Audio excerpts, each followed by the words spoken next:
kembali, saat ini saya berada di Penawangan, Grobogan, Jawa Tengah. Dan sketsa netizen kali ini akan mengajak kalian untuk melihat secara langsung bagaimana Sinau Hurip yang sudah viral di YouTube menangani orang dengan gangguan jiwa atau ODGJ. Langsung saja kita cek langsung.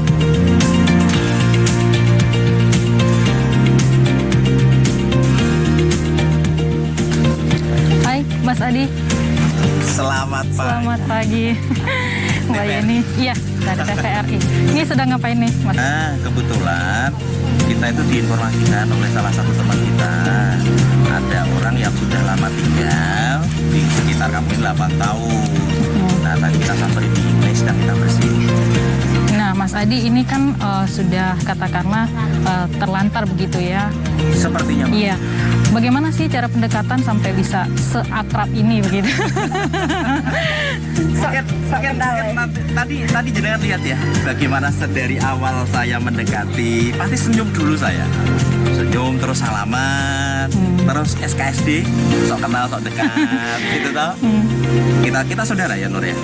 Saudara atau bukan Nur? Saudara dong. Atau teman rasa saudara kita? Terus udah nyaman, baru kita foto-fotonya, fotografinya. Oke Mas Adi, Mbak Heni, ini dari tadi udah SKSD sama orangnya nih, udah diketahui belum identitasnya? Tadi sih dia udah menyebutkan namanya, mengaku Muhammad Nur. Muhammad Nur namanya. Dari mana tadi? Bengkulu. Terus dia punya saudara 3 tadi ya?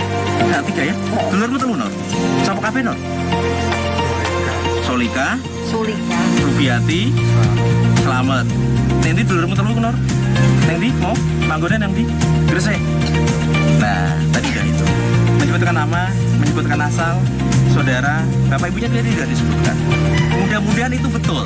Oke. Walaupun belum ada garansi itu betul. Setidaknya ada clue. Iya, sudah ada petunjuk begitu ya? Petunjuk-petunjuk ini nanti yang akan mengarahkan ke keluarga. Yang akan mempertemukan mereka dengan keluarganya. Harapannya begitu. Iya. Baik, Sobat Sketsen, ini tadi sudah diketahui identitasnya, namanya Muhammad Nur, dan katanya asalnya dari Bengkulu. Namun ceritanya seperti apa, bagaimana sampai dia bisa sampai di sini, kita akan lihat dulu yang satu. Pasangan suami istri Sukaryo Adi Putra dan Heni Mustika Ninggati, warga desa Sungo Candi, Kabupaten Kudus, mendapatkan penghargaan dari Presiden Joko Widodo. Penghargaan tersebut diberikan atas dedikasi mereka sebagai penggiat sosial penanganan orang dengan gangguan jiwa atau ODGJ Sinau Hurip. Mereka sendiri telah ratusan kali mendatangi ODGJ di jalan dan merawatnya.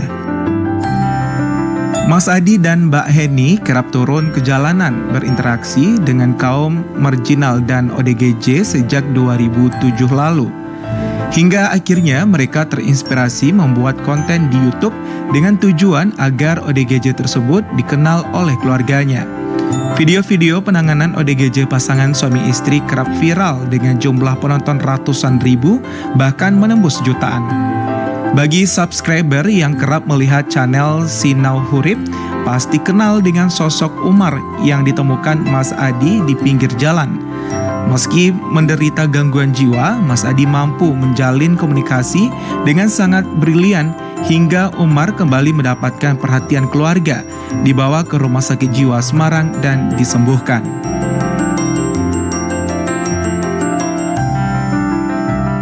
Jenengmu sapa, Kang? Hah? Jenengmu sapa? Cilik iki lho, Mbah. Gosek. Kamu golek sakit. Aku golek awakmu. Aku golek awakmu. Nanti gede. Lah iya, gede aku toh. Gede aku. Ha iki minum. Tetapi di balik viralnya video Sinau Hurip, ternyata bukan itu tujuan utamanya. Kebahagiaan tersendiri bagi Mas Adi dan Mbak Heni ketika bisa memulangkan ODGJ di jalanan kembali ke keluarga setelah menghilang bertahun-tahun. Itulah Mas Adi dan Mbak Heni, dengan kesabarannya ia merayu saudara-saudara kita penderita ODGJ mau mandi, ganti baju yang bersih, dipotong rambut dan kukunya, dilepas pernak-pernik di tubuhnya, dipeluk hingga diantar ke rumah keluarganya. Pak Gubernur Jawa Tengah, Ganjar Pranowo, pernah merasakan langsung serunya menangani ODGJ bersama Mas Adi. Wah, Samponya apa? Yang merah. Metal. Sampo metal. Kok nangis kenapa lah, Cah? Lu masa urusan samponya nangis? Lembutan gak ada harta. Lah kok. Oke. Lu pakai ya nggak sampo ya? Siap. Punya apa? Pinginnya? Clear. Rejo Sarah. Apa, Mas? Jadi duta sampo lain. Hingga saat ini, Mas Adi dan Mbak Heni telah menemui lebih dari 300 ODGJ di jalanan. 90-an diantaranya telah berhasil pulang dan berkumpul dengan keluarganya. Wah, semoga Mas Adi dan Mbak Heni selalu diberi kesehatan ya, agar bisa terus membantu keluarga ODGJ yang memerlukan bantuan keduanya. Saya permisi duduk sini boleh ya? Harus duduk situ. Mas Adinya kabur bentar karena kan harus memastikan untuk izin memandikan, terus dengan izin sekitar dan lain sebagainya. Ini kan tadi udah dibersihin nih kukunya. Habis ini diapain lagi nih, Mbak? Mau bersihin rambutnya, minta izin, tapi kita Potong Mas Adi rambut? bentar. Biasanya saya Oke. potong rambut, habis itu ntar mandi. Karena cowok mandinya sama Mas Adi, nggak mungkin sama saya. Kalau nanti sesudah bersih, nanti dikemanain ini? Apa dibawa ke shelter? Ada shelter? atau Mas seperti apa? Adinya datang, ayah. Mas Adi, ayo gak Mas. Cariin tadi, sini oh. Ada pertanyaan yang seru ya. Iya. Sudah bersih dikemanain? Ini Iya. kita ada seledak. Sorry. Kita bukan instansi pemerintah. Kita relawan. Shelter kita tidak punya. Oke. Terus juga barusan kita ngobrol dengan masyarakat sekitar bahwa inilah Indonesia. Indonesia itu unik, Indonesia itu luar biasa, budayanya luar biasa. Nuwun sewu. Oleh sebagian Sosialnya orang, juga luar biasa. oleh sebagian orang-orang dengan talent seperti ini mungkin dianggap tidak gangguan. Dan itu sah-sah saja, gitu lah, sah-sah saja. Persepsi itu boleh. Jadi Opini. nanti setelah kita bersihkan tetap di sini sampai nanti terkonfirmasi keluarganya Ya. dan keluarganya menghendaki pulang, baru saya antarkan pulang. Nah, kalau untuk terhubung ke keluarganya tuh bagaimana caranya? Media sosial luar biasa. Media sosial, melalui media sosial ya. Semua platform lah. Ya, jadi nanti ini kan kita record nih, kita record. Nanti ada tayang di Facebook, di YouTube, dan viewers Sinau itu luar biasa, Mbak. Oke, jadi mungkin Sobat Sketsen juga bisa membantu ya setelah nanti sudah dibersihkan, bisa disebarkan begitu biar bisa ketemu sama Iya, keluarganya. TVRI itu kan menjangkau semuanya. Oke. Ya, Tapi tadi setelah ngobrol dengan Pak Nur ya namanya ya, dari dialeknya bisa ketahuan nggak? Memang dari Bengkulu atau dari mana? Tidak jelas ya, tetapi dia mengaku Tapi punya saudara. Jawa itu pasti. Oh, Jawa pasti. Itu Jawa, jadi Nggak tidak mungkin Jawa Barat. kemana-mana. Nggak mungkin Jawa Barat. Logat ini bukan logat orang sekitar sini gitu ya, Pak ya. Oke. Boten, nggak sekitar sini, rada ada. Kang. Kayak Gresik apa Bengkulu? Bengkulu, tapi didulur yang Gresik. Oke. Dari Gresik ya. Iya, Gresik. Sepertinya ada keluarga besar di Gresik. Ya semoga nanti benar apa yang beliau sampaikan. Iya, jadi bisa ketemu sama keluarga juga. Harapannya gitu, Mbak. Karena jelas dia mengalami gangguan untuk ruang ya. Dia nggak tahu. Menurut dia ini Surabaya. Sedangkan ini jauh dari Surabaya, Surabaya. iya. Tentunya kan mungkin bisa disimpulkan sendiri ya teman-teman. Oke. Kita bantu dia untuk bagaimana bisa bareng lagi dengan keluarganya. Oke, Sobat Sketsen, nanti kita akan lanjutkan kembali bagaimana kelanjutan tim Sinau Hurip menangani Bapak Muhammad Nur. Iya. Ya, jadi tetap di Sketsa netizen.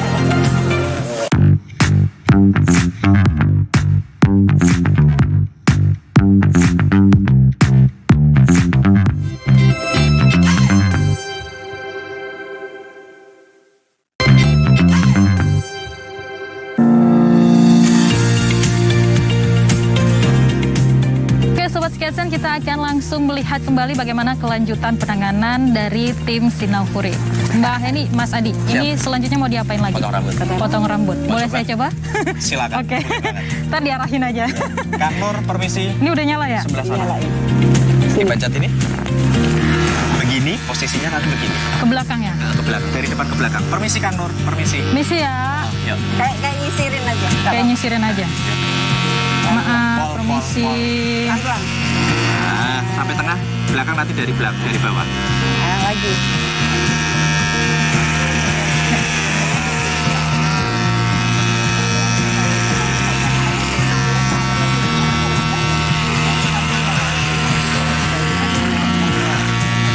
Sampai tengah ya, Pak?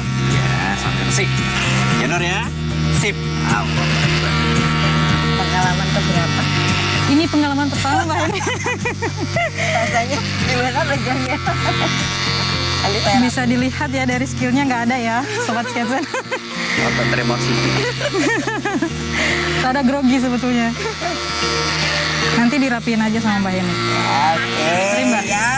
Kersane kan. Thank you. Nek ganteng resik kan keluarga ini tadi ya. Oh, iku anakku, Amit iku ya. adik. Yuk, lihat ke atas dikit. Lihat. Oke Mas Adi, biasanya pengalamannya sering dapat orang yang memang udah kondisi mentalnya tenang seperti ini atau Oh, bagaimana? macam-macam. Macam-macam. Di jalanan tuh nggak bisa ditebak, Mbak. Ada yang agresif banget, ada yang pendekatannya sampai 1 jam lebih ada. Ada yang kita memang harus tegas banget. Ada yang dia nurut banget dari awal kayak tadi. Ya, macam-macam lah. Biasanya ketemunya tuh memang inisiatif sambil jalan atau ada dari laporan dulu baru jalan? Dua-duanya. Dua-duanya. Kalau sekarang lebih banyak dari teman-teman yang ngasih tambahan. Tapi kalau nggak ada kabar, misal itu ya kita keliling. Dulu naik motor. Naik motor kan Kalau lebih lincah untuk ya. menyisir itu enak motor, Mbak. Dalam seminggu itu biasa berapa kali jalan? Ah, tidak Mas. Tidak pasti. Tapi seringnya Jumatnya libur ya, Ru ya. Jadi 6 hari. Oke. Kalau selama ini udah berapa banyak yang ditangani Mas? Mungkin 400-an. 400-an. Berapa banyak yang udah bertemu sama keluarga? 109 yang sudah ya. Yang 109. Besok Nanti hari Sabtu kita akan antarkan yang ke 110. 110. Mungkin Rabu minggu depan akan ada yang 111. 11. Jadi yang 110 sama 111 ini sudah confirm semua. Itu udah pasti ya, sudah pasti Ya. akan Sudah ketemu sama tinggal. keluarganya. Akan ketemu. Di daerah mana tuh? Yang 110 ODGJ-nya ada di Batang, kita antar ke Kebumen. Yang 111 ODGJ-nya ada di Jepara, keluarganya akan datang dari Sukoharjo, Solo. Oke, kita berharap saja semoga Pak Muhammad Nur ini nanti bisa ketemu juga dengan keluarganya Harapannya dengan begitu. bantuan teman-teman dan juga dari Sobat Sketsen pastinya. Sip. Dan Sobat Sketsen nanti kita akan kembali lagi, namun kita akan melihat dulu ada konten apa saja yang viral beberapa hari terakhir ini. Check it out. Sobat netizen, baru-baru ini media sosial ikut dibuat terenyuh dengan rekaman suasana damai di lokasi unjuk rasa. Terlihat polisi dan mahasiswa peserta demo duduk bersama di jalan sambil bercengkrama santai satu sama lain. Ternyata video ini diambil waktu buka puasa. Di video itu terlihat polisi duduk berkelompok sambil menyantap menu berbuka puasa mereka. Ada juga polisi yang berbuka puasa bersama di atas mobil. Sementara para mahasiswa membentuk kelompok masing-masing dan menyantap menu berbuka puasa mereka. Tidak ada keributan, dua pihak berinteraksi langsung di tengah demonstrasi, menikmati berbuka puasa dengan penuh kedamaian. Warganet pun ikut terenyuh. Akun Instagram @tam2_48 berkomentar, "The real Indonesia tuh kayak gini." Akun Instagram lainnya @gg_alskin juga berkomentar, "Kedoknya aja tuh demo. Pas udah jadi satu sama polisi, pasti ngincer jeroan. Kalau enggak, paha ayam." Sobat netizen, ada lagi nih pemandangan berbeda yang tertangkap kamera saat demonstrasi Senin lalu. Seorang mahasiswa dengan pede bernyanyi di depan para polisi. Dalam video yang beredar, terlihat seorang mahasiswa yang mengenakan alma mater berwarna biru. Ia berdiri di depan para polisi yang sedang duduk di trotoar. Ia bernyanyi dengan semangat membara tepat di hadapan para polisi itu. Mahasiswa tersebut menyanyikan lagu perjuangan yang disambung dengan lagu yang mengandung lirik galau. Ia bernyanyi dengan suara lantang dan berapi-api. Tetapi para polisi itu tidak terprovokasi, justru berusaha untuk menahan tawa. Momen mahasiswa yang pede bernyanyi di hadapan barisan polisi ini menuai perhatian warganet. Akun Instagram @lucky.fighter13 berkomentar, "Lebih baik begini daripada rusuh. Demo boleh, damai tetap wajib." Akun Instagram @avia.nur.ramadan juga berkomentar, "Yang gini kan lebih adem daripada ngerusak properti." Oke Sobat Sketsen, saat ini Mas Adi sedang memandikan Muhammad Nur, jadi kita bareng Mbak Heni aja. Mbak Heni, diceritakan dong ke Sobat Sketsen selama ini tantangannya seperti apa? Kalau kita lihat dari video-video di YouTube sama Facebook itu kan Mbak Heni selalu yang potong kuku, potong rambut, kadang juga memandikan kalau ODGJ-nya perempuan. Nah, tantangannya seperti apa? Untuk potong kuku, kita kalau tantangan secara ini ya detailnya ya, jenis kukunya kan beda-beda tuh. Terus kita juga kadang mohon maaf kalau dia lagi defend kan ditarik. Nah itu kan kita harus bagaimana bisa bikin dia kita pegang tangannya itu tenang mau dipotong, apalagi kalau yang kukunya Nyon Sewu dia udah usia banget terus nggak pernah kena air, itu kan kukunya tebel. Nah lebih ke itu sih. Kalau potong rambut ya tentunya kalau gimbal itu bisa sendirian, harus ada yang nenangin dia, bantuin megangin, karena pernah kita potong gimbal itu yang sampai panjang banget. Panjang banget ya. Karena 30 tahun nggak mandi toh. Nah itu kepalanya udah yang keret-keret gitu loh. Jadi saya ngelipernya itu udah tak potong nih gimbalnya. Ngelipernya itu susah. Jadi saya kayak orang mijitin itu, narik kulit kepalanya dulu, baru saya pelan-pelan. Sedangkan dia kan udah mulai risih tuh ya, nggak nyaman ya. Lebih ke itunya gimana? Kalau mandikan? Kalau memandikan cewek itu lebih lebih apa ya, boleh dikatakan agresif ya. Pernah dicakar nggak? Sering. Atau dihajar? Oke. Nah, karena kalau mandiin perempuan sensitif, jadi otomatis di close ya. Bagaimana buka baju aja udah susah mereka. Ya memang ada beberapa yang mudah, tapi lebih seringnya susah. Kadang saya disiram dulu mandi di dalam. Jadi dimandiin dulu sebelum mandikan ya. Kalau udah kayak gitu ya saya harus mengambil sikap tegas. Tegas supaya dia lebih apa ya, tahu bahwa kita punya power. Jadi baru mereka nanti nurut. Itu pun kadang mau ini ngosokin, nyabunin gitu aja mereka nggak mau dan lain sebagainya, ya lebih ke seperti jadi itu. butuh ketahanan ekstra juga nih Mbak Heni. Oke Mbak Heni, kalau kita lihat kan tadi juga ada bawa pakaian ganti untuk ODGJ-nya. Biasanya dari mana? Memang inisiatif membawa sendiri dari rumah atau? Karena itu kita sudah niatkan merawat mereka di jalan, otomatis kita sudah harus memperhitungkan itu semua ya. Mulai dari gunting kuku, gunting rambut kalau dia rambutnya panjang, terus clipper untuk merapikan. Kalau dulu awal-awal saya nggak pakai clipper, jadi pakai skill jari saya aja. Pakai gunting manual ya? Pakai gunting sama sisir gitu ya kan. Jadi pakaiannya bawa sendiri dari rumah juga? Bawa sendiri. Selama ini ada yang bantu nggak? Ngasih gitu, sukarela? Dulu awal dari budget kita pribadi, dan hari ini alhamdulillah banyak sekali teman-teman yang ingin berpartisipasi. Jadi ada yang mengirimkan baju, sudah ada logonya. Kenapa ada logonya? Karena untuk kita awal kan ingin mempertemukan mereka dengan keluarga ya. Dan sedangkan kita nggak punya shelter, otomatis dia masih di jalan. Jadi untuk lebih memudahkan kalau kita mencari lagi, jadi kita tanda-tandanya lewat logo itu. Baik Mbak Eni, nanti kita lanjutkan kembali. Jangan kemana-mana, tetap di Sketsa Netizen.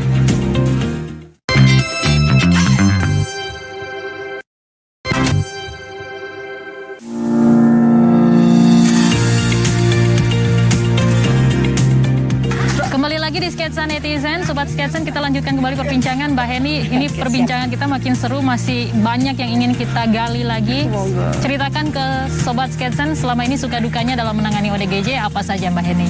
Suka duka, lebih banyak sukanya. Lebih banyak suka. Ya karena itu sebuah proses dinamika yang memang kita nikmati. Duka yang paling kena di hati kami, Nyon Sewu, ada ODGJ yang sudah terkonfirmasi tetangganya. Karena alasan tertentu belum bisa kembali bersama keluarga. Nah itu mungkin kita lebih sedih karena kita belum ada shelter dan lain sebagainya. Nah itu yang membuat kita lebih apa ya semoga nanti ada solusi ke depannya untuk teman-teman yang masih belum bisa balik dengan keluarganya. Tapi overall kami menikmati. Jadi lebih banyak menikmati, bawa sukanya aja deh, bawa happy aja. Jadi kita belajar bagaimana setiap ketemu ODGJ dengan karakter A, B, C, D sampai Z. Itu di situ kita belajar semua. Nangani ini nggak bisa dengan metode ini, kita nggak bisa dengan ini, dengan yang B kita harus seperti ini gitu. Ada cowok yang dengan Mas Adi aja udah bisa, ada yang harus dirayu masuk gitu.